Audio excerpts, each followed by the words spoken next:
Hello, I'm live. I'm live. Hi, everyone. This is Aya, and I hope you are doing well. My name is Aya. I'm a mompreneur advocate and coach. I'm also a writer and a speaker, and I am super happy to be here today. Let's just make sure this video is focusing. Let's focus, focus, focus. All right, we are focusing. So today, let's get right to it. We're going to talk about the why behind why you need to create content. Why you need to create content. Do you have a business? Do you want to diversify your income streams? Do you want to even start a business? Do you have one? Do you have side hustles? Whatever. Then you need to start creating content regularly, really daily. And here is why. So we are talking about the why behind creating content, the why. So why are we talking about the why behind creating content? So let's talk about why we're talking about the why, because I think that's so important to understand. The why for me is because I think when people understand why, they will do it more. When they have, because when you have an epiphany, you have a revelation, you have an unveiling, you have a moment, a light bulb moment, all of that terminology is just basically describing when you kind of get something. And usually when we get something, or when we get why, the reason why, then we're more likely to start to do it. And we're more likely to set up systems in our lives to start to do it. And it's like when you get like, this is, maybe someone is going through a health challenge, and the doctor says like, man, you cannot eat this because this is going to get you into a stroke or something like that. And you really start to understand why. Suddenly a person who might love ice cream or love fried foods or something like that, it's like cold turkey. They're eating salad. It's like cold turkey. They're not doing that again because they have an understanding that they can't do that. So I'm a big believer is when I coach, I want people to understand the why. I'm not just a tactical coach. There's many tactical coaches, many who will tell you what to do, A, B, C, and D, and do it. And then that is definitely a valid way to coach. So it's not a knock on anyone, but I find to have sustainable long-term results, you want to be a person that understands the why. So, because the why will take you through hard times, the why will take you through discomfort, the why will take you through frustration, the why will help you stay consistent, the why and tying it into how this is going to help me is really important. So I really want us to talk about the why of creating content. So this is not a tactical video about creating content A, B, C, D. This is not a tactical video. This is a video about why your content ethos, why you should start making content. And hopefully it will, at the end of the video, the purpose of the video is to encourage you to start creating content and to start creating content regularly. So sometimes I'm on LinkedIn, or I'm on different. Hi Trisha, how are you? It's so good to see you. Yes, the why will take you through the frustration, right, Trisha? There's so much. I mean, things are frustrating at times. It's not all bells and whistles and roses, and it's not all like that. So anyway, so let's talk about the why of content creation, because sometimes I'll be going through LinkedIn, I'll be scrolling, or wherever, Instagram, and people will be like, I didn't post today, mental health day, or you don't need to post, or X, Y, and Z. And, and I understand the sentiment, and it makes me realize that, okay, the problem is that you're taking content creation not as a business. Right? Because can you imagine you have a storefront business? Let's say you have an ice cream shop, or you have a nail salon, or you sell clothes. You have a storefront business. And you tell your customers that you're opening Monday through Friday, or Monday 6 days, or 10 to 2, it doesn't matter. And you get there and you're not, they are expecting that, and they get there and you're not there. Can you imagine that? There's this ice cream place down the street, really boutique ice cream place. They're really only open like 3 hours a day, but they're there. So can you imagine you're open that 3 hours a day and then someone's coming to get this ice cream from you and you're not there? How damaging that is to your business. How damaging that is to your business. How you lose trust, how you lose, you lose credibility. And so when you think about content creation is a business. Okay. Content creation is a business. Now, some people create content and it's not for business purposes. It's not for the objective to provide a service or a solution to people. So, what is business? Business is to provide a service or a solution to solve a problem and to exchange money. So, when I say that, that's the objective. The objective is to solve a problem and get some money in return. I mean, that's just the thank you, Trisha. That's just the point, right? And so if you are doing content because you're not looking to have that dynamic, you're not looking to solve a problem or provide a solution and then in exchange get some current, get some energy, which is money. Money is energy. That's fine. Then you can take days off. No one expected, no, people don't, you can't solicit at people's homes and because no one's expecting that. But when you're a business, you need to understand that it's not about how you feel that day. It's about showing up for your business. Content creation should be your storefront business. It should be your storefront business, and what your content provides is the solution that you feel like you can provide. Whatever that solution is. Listen, I follow people. I love nails. I love. Ooh, I'm not even going to show you my nails because they're not done right now. But I actually love nails. I love fake nails. I love just nails. Just love it. And content. So I follow a lot of content creation creators who just show me their nails. They just show me the nails that they do, and I love it. It makes me happy. It makes me joyous. I'm into it. It's a blessing. Hello, it's a blessing. I love it. And I'm so happy from it. And if they're close to me, I will go to them, or I will watch their content on YouTube, which you know turns into dollars for them. And so so whatever your solution is, don't limit your solution. So if you're in a marketplace and you offer something to someone, that is a business. That is a business. And you want to be there for your business people. And so content creation is your storefront. It's your storefront. It's basically free. It's basically free. I mean, it's like free. Like, do you know businesses pay millions, billions of dollars to advertise? Content creation is free. Listen, let me say it again louder for the people in the back. It's free. So why is that important? Because when you're first starting out in your business, you might not have $100, $500, $1,000, $10,000 a month to put into your marketing and advertising. You just might not have it. But guess what? You might have the sweat equity to create content where 10 people, 50 people, 100 people, 200 people, 500 people, 10,000 people can see it for free. And get to know your name, get to know your service, get to know your business. And what is the whole point of marketing and selling and all of this stuff is to find the people, is to be strategic about presenting your content to people who you believe you can solve their problem. Right. So you're not presenting, I don't need 1 million followers. I really actually don't. I just would love 1,000 hardwired mompreneurs who are wanting to come together, support each other, and grow their businesses to create legacy for their children. Man, like if it comes to 1 million, that's great, but it's not necessary for it to be 1 million.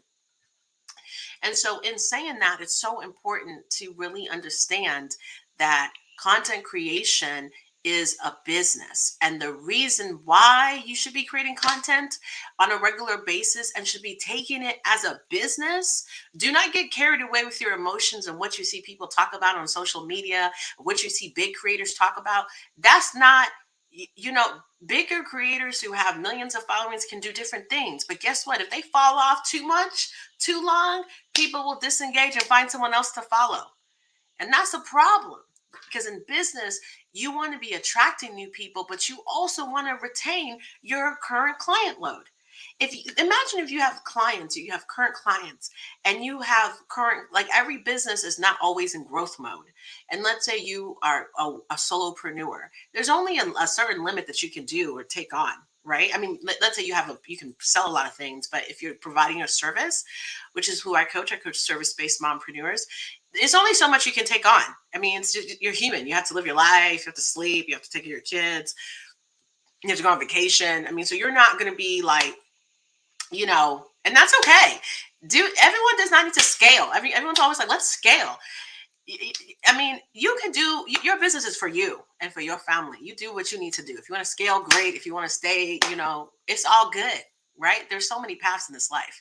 But my point in saying that is to say that if you have, let's say you can take 10 clients a month, and you have the same 10 clients and they're willing to pay you and they're willing to pay your pricing, like it's good, but you still have to keep them engaged. And then if you grow your content, you'll always have people that you can plug and play into your calendar. So it's really, really important to understand the why behind content creation. Now, let me say this. Today I saw that today I saw on LinkedIn, this guy that I follow, he works for Facebook, and he was laid off, and he kind of showed like a screenshot of like the layoff email. And what was so it was like really interesting to me, because the screenshot was like, hello, the person's name, first and last. So it wasn't even like a personal email. I was like, man, y'all can't even get a personal email on Facebook. Come on. It really bothered me. I didn't like that.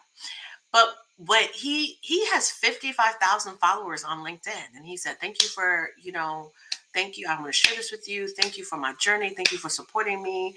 I know God has more for me. And man, his inbox, he had thousands of people liking him, sending comments. We got you.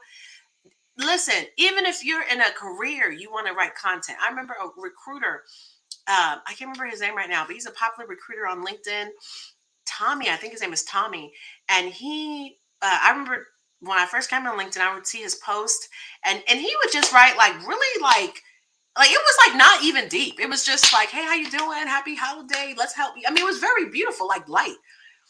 And he had I think he was working for LinkedIn. And he one day he said, oh, I got laid off. Tommy had a job. Tommy had a job in 5 days. 5 days. I don't even think it was 5 days. Tommy had a job. I don't even think it was in 5 days. He was able to amplify himself on this platform, and basically show his personality, show his skill set to so many people that he was like swooped up. Man, swooped up. It was like, whoo. So there's so many there are so many positive things about creating content, whether you're a business owner, whether you have it doesn't matter. It doesn't matter, because creating the content is the first step into building an audience. And the thing about humans, let me tell you about humans. Humans, we like, why social media is so popular? Because humans like other humans. I mean, it sounds so obvious and simple, but that's what it is. Humans like to spend time with other humans. We are social creatures. We enjoy to be with each other. We enjoy to talk about each other, listen to each other, see what you're doing, see what you're wearing, eat your food, eat my food. Like we are so social media is so powerful because it allows humans to be social. And it takes the limits off of being social. It takes the limits off. I can be social with someone in New Zealand. I can be social with someone in Pakistan. I can be social with someone in Canada, in Saudi Arabia. I can be social with people all over the world. I can be social with people all over the world. I can find people who might be like, I love British crime TV. I can find people who love British crime TV, and we could just talk about that. We could be in a Facebook group talking about British crime TV, and we just talk about British crime TV. And that's just a facet of my life. That's not my life. That's just a sliver of my life. But I can really start talking about British crime TV. I could tell you about all the shows, we like what's going. Oh, I can really go into it with you. And it was so wonderful to be able to jump into a group and talk about something that's important to you to other humans. Humans love that. We love that. Even introverts. Shout out to the introverts in the world. Shout out to the introverts. Introverts need people too. And I know y'all know this because I see it on link. I scroll. Oh, I'm an introvert, but I still need you to. Introverts need people too. And nobody wants to be alone by themselves on an island. And social media allows you to take the limits off with building an audience and having people relate to you and relate to what you have to say and relate to, and you can find people that you want to relate to, find your vibe, it just makes it so easy to find your vibe and your tribe. Find your vibe and your tribe. Get around the energy that you want to be around. And content and whoo, come on, Holy Ghost. The Holy Ghost is talking to me. Who controls that? The content creators. The people who create the content. It's the content creators. There was this thing that was out. I don't even know. I'm so sorry. I'm really not great with names. I need to get better. But he came out with like LinkedIn algorithm secrets just yesterday or so. And he said, about 5.2% of the people on LinkedIn create content, like post. Only 5.2%. And I think there's about almost 900 million people on LinkedIn. And only 5.2% posts. Something like YouTube, 2.2 billion monthly users. On YouTube, there's 2.2 billion monthly users who are looking at videos. But it's only maybe less than 5% that actually create the videos. It's the content creators that are in control of all this, that are shaping society at this point. I mean, really. And actually, that's not new. It's always been like that. But the internet makes it so accessible. Before, I mean, think about even something as the process of writing a book. Before, if you wanted to write a book, you had to write the book. You had to find an editor, or someone had to discover you, deal with the publishing house, do this, do this. And then they had to pay money and you had to go on tour and all this kind of stuff. Now you don't need any publisher to publish your book. Do you know that? You can publish, you can write your book, find an editor, publish your book, self-publish, put it on social media, get your own funnel, put it on the website, build a funnel. Man, come on, Holy Ghost. You don't need all that. So access, but it's not that those things don't exist. So there's levels to everything, but you can get in the game. So as a business owner, get in the game by creating content. And that's the first step. If you can consistently create content and take it like a business, like I'm open today. When I create, I don't take content creation as my hobby. I create content for mompreneurs. I create content for women who have children that they're still raising, and they're also building their business. So I talk about things that have to pertain to business, and I talk about things that pertain to mothering, because those two things like dominate my life. And there's many, many women on the planet that dominates their life, and we want to come together and talk about that, because I created this. So what is the why behind my content? Because I would go into a business arena, and it was business, but no family, no mothering, no funny kids. Like I was born, business. Or sometimes I would go into moms groups, which I actually really loved. I would go on moms groups, but I also want to talk about my business. I also want to talk about making money. I also want to talk about some other stuff besides my kids. So that's why I create content, because there's women who want to talk about both. And I want people to feel welcome to talk about both. This minute, we could be talking about this. Next minute, we could be talking about that. It's all good. We just stay talking. Let's stay talking. All right. I love that. If you want to come on, let me put the link in here to come on. You can come on with me. If you want to come on with me, you can see the link like on YouTube. You can follow me everywhere at Aya Egbuho. And if you go to YouTube, you can see the link where you can join. Where you can join here. So I'm gonna wait 1 minute. Whoever wants to join, come on and join, and we'll talk. So you can talk with me live. You can come on, and it's really nice. Like it's really nice. I really enjoy it. I don't know if other people see the link, because I'm not sure if LinkedIn sees it, because I use a tool called StreamYard. I use StreamYard, and So I can, right now, I'm simultaneously going live to Facebook, LinkedIn, YouTube, and Twitter. So it's an app. I mean, it's a software. So it's allowing me to simultaneously stream live to these 4 different platforms, and they kind of it's like a clearinghouse, and so different people can get on there at the same time, and it's pretty cool, right? I really like StreamYard, and there's other ones. I tried another one, but it didn't work as well as StreamYard worked, and so that's how I'm live, and you can come on, and it's very cool. So but I don't know if you can see the link on link on all of the platforms, but you can see it on LinkedIn.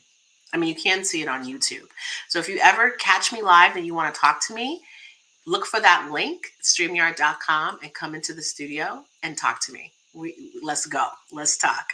So anyway, I love being here. So that's the why behind creating content. You want to create content because if you don't create content, you're going to die. It says change or die. If you don't create content, you're going to get drowned out by all the people who do. I mean, it's just that's it. And it's not just a social media thing, because there's many people are on social media, and there are people who are not. But guess what? All the people who are not on social media know people who are on social media, are close to them, and the people who are on social media are like, hey, why don't you check this out? It might be a book, it might be a podcast, it might be an event, it might be a product, it might be a service. They may not say, oh, follow her on social media, but they'll say, hey, you should buy this book. Hey, you should go to this event. Hey, you should visit this store. Hey, you should listen to this podcast. And they're going to tell their friends who are not even on social media. So the people who are not even on social media are being influenced by influencers on social media who create content. I'm telling you, listen, it's real out here in these streets. It's real. So I just want to let you guys know. I loved being here with you today. It was a blessing to be with you today. I love you. I want you to know that I coach, and I do group coaching and one-on-one coaching. So I do that. I coach one-on-one and I coach in a group setting. So you can find out, we can do a strategy call, and then we can sign up, schedule a time, and we can talk about how I could help you. And how do I help people? I help people in their direct marketing, automation, selling. I help to diversify your incomes, and it's really specialized to what you need, because people need different things. I really love group coaching, and I really love one-on-one coaching, and I think they serve different purposes. So they don't serve the same purpose, and they're both valuable, actually. And depending on where you are in your journey, one usually really stands out to work best for you. So that's what I do. And so I love doing that. I'm also a writer. You can buy my books, actually. You can go on Amazon, look my name up, buy my books. Buy my books. And I do professional speaking, and I speak on business. I also am a faith-based speaker. So if you want to book me to speak at your next gig, I am all down for that as well. I'm so happy to talk with you. I love you. Tell me in the comments what's going on. Reach out to me whenever, and tell somebody about me. I love you. Bye.